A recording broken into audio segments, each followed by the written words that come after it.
High, Krishna IT tips চ্যানেলের পক্ষ থেকে সকলকে স্বাগত। আশা করি তোমরা সকলেই ভালো আছো। তো আমি আজকে শেখাবো এমএস এক্সেলে এভারেজ ইফ ফর্মুলার ব্যবহার। তো এখানে একটি ডেটাবেস তৈরি করা আছে, যেমন ইয়ার, আইটেম নেম, টোটাল সেল। যেমন 2023 সালে মাউস সেল হয়েছে হচ্ছে 4000 টাকা, পরে 2023 সালে কিবোর্ড সেল হচ্ছে 6000, 2023 সালে মনিটর সেলস 15000।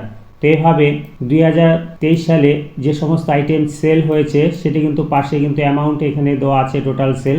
তো এবার আমরা এখান থেকে সাল অনুযায়ী আমরা এই সেলের এভারেজ আমরা বের করব।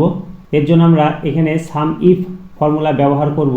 যেমন এই সেলটিতে ক্লিক করতে হবে, ক্লিক করে এখানে আমরা ইকুয়াল টাইপ করব। ইকুয়াল টাইপ করে এবার আমরা লিখব AVERAGE এভারেজ ইফ। এবার ফার্স্ট ব্র্যাকেট দিয়ে আমরা এই ইয়ারের সেলগুলোকে মাউস দিয়ে এভাবে ড্র্যাগ করে সিলেক্ট করব। সিলেক্ট করে এবার আমরা কমা টাইপ করব।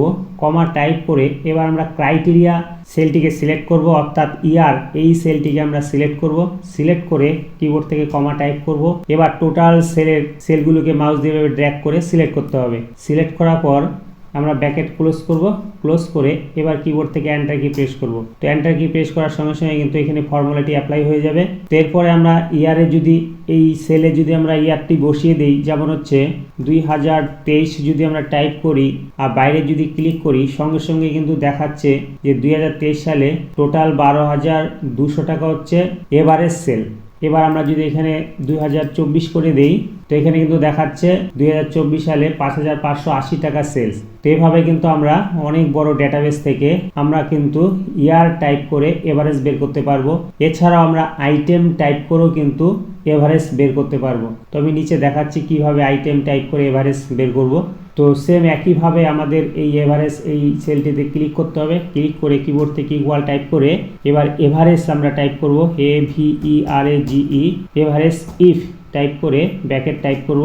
এরপরে আমরা এই আইটেমের সেলগুলোকে মাউস দিয়ে ড্র্যাগ করে সিলেক্ট করব। সেম একইভাবে কমা টাইপ করব। কমা টাইপ করে ক্রাইটেরিয়া হচ্ছে আমরা আইটেম নেম এই সেলটিকে ক্লিক করব। এবার কিবোর্ড থেকে কমা টাইপ করব। কমা টাইপ করে এবার টোটাল সেলগুলোকে আমরা এইভাবে মাউস দিয়ে ড্র্যাগ করে সিলেক্ট করব। সিলেক্ট করে কিবোর্ড থেকে ব্র্যাকেটটি ক্লোজ করে দেব। ক্লোজ করে দিয়ে এবার আমরা কিবোর্ড থেকে এন্টার কি টাইপ করব। তো সঙ্গে সঙ্গে কিন্তু ফর্মুলাটি এখানে অ্যাপ্লাই হয়ে যাবে। এবার আমরা যদি আইটেম নেম টাইপ করি তাহলে কিন্তু তার এভারেজ এখানে কিন্তু ডিসপ্লে হবে।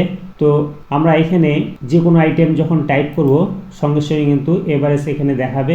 তো এখানে একটি আমরা ড্রপ ডাউন লিস্ট তৈরি করব, তাহলে কিন্তু আমাদের আইটেম টাইপ করতে হবে না। তো এই সেলটিকে ক্লিক করে আমরা ডেটা মেনুতে যাব। ডেটা মেনু থেকে ডেটা ভ্যালিডেশন। এবার এখানে ডেটা ভ্যালিডেশনে ক্লিক করতে হবে। ক্লিক করে অ্যালাউ অপশন থেকে লিস্ট সিলেক্ট করতে হবে। সোর্স অপশনে ক্লিক করে এই সমস্ত আইটেমগুলোকে আমাদেরকে মাউস দিয়ে ড্র্যাগ করে সিলেক্ট করতে হবে। সিলেক্ট করে এবার ওকে অপশনে ক্লিক করে দিতে হবে। তাহলে এই বক্সের মধ্যে একটি এরকম পয়েন্ট আসবে। এখানে যদি ক্লিক করি তাহলে সমস্ত আইটেমগুলো কিন্তু এখানে ডিসপ্লে হবে। এবার আমরা যদি মাউসের এভারেজ জানতে চাই সেল, তাহলে শুধু মাউসটিকে সিলেক্ট করব, সঙ্গে সঙ্গে কিন্তু দেখাচ্ছে। অর্থাৎ এখানে এই আইটেমে এই যে মাউস প্রথমে 4000 টাকার সেল, পরে কিন্তু আরও মাউস আছে, এই যে মাউস 24,000 টাকা সেল। অর্থাৎ এখানে দুটি মাউস আছে। আরও যদি মাউস থাকে তাহলে টোটাল মাউসের যে সেল তার কিন্তু এভারেজ এখানে ডিসপ্লে হবে। এবার আমরা যদি কিবোর্ড জানতে চাই তাহলে কিবোর্ডের এভারেজ এখানে দেখাচ্ছে। তো আমরা যদি র্যামের এভারেজ জানতে চাই, র্যামের এভারেজ সেল কিন্তু এখানে দেখাচ্ছে। তো আমরা এখান থেকে যে কোনো আইটেম সিলেক্ট করে তার সেলের এভারেজটি কিন্তু আমরা এখানে দেখতে পারবো। তো এইভাবে আমরা সাম ইফ ব্যবহার করে যে কোনো ডেটাবেস থেকে আমরা ক্রাইটেরিয়া অনুযায়ী এভারেজ বের করতে পারবো। তো ভিডিওটি তোমাদের যদি ভালো লেগে থাকে তাহলে অবশ্যই একটি লাইক কমেন্ট করবে, আর পরবর্তী ভিডিও পাওয়ার জন্য চ্যানেলটিকে সাবস্ক্রাইব করে পাশে থাকা বেল আইকনটি প্রেস করবে। তো তোমরা সবাই খুব ভালো থেকো। Thank you.